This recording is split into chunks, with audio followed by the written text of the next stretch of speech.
TV. Wadhi kaunti Homa Bay kama pinyo wache kaunti Homa Bay koma koregi bengi mar KCB osidho chenro mar jolo somb jopuonjre maromo 600 masome kuonde tiegruok mag tije lwedo manie kaunti no kaka achiel kuom yore mag ting'o malo rang'iny mar somo kuonde tiegruok makamago.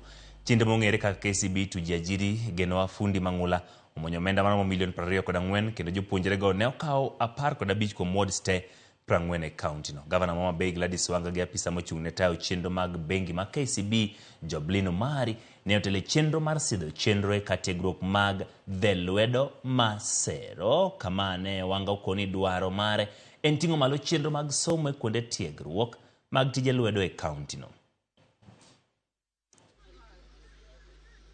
So in partnership with KCB Tujiajiri, the Genoa Fundi Mangula Scholarship has provided scholarships to youth who have enrolled in various vocational training centers across the county.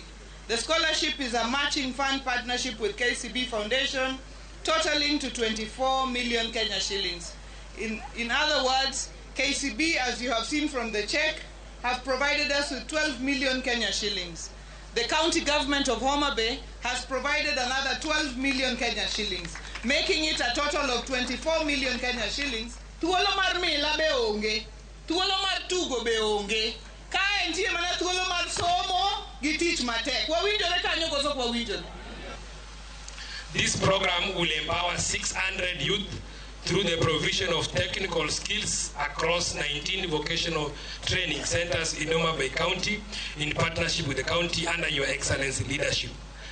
Your Excellency, I will be happy that we could also include more VTCs across this county so that we can be able to expand our impact.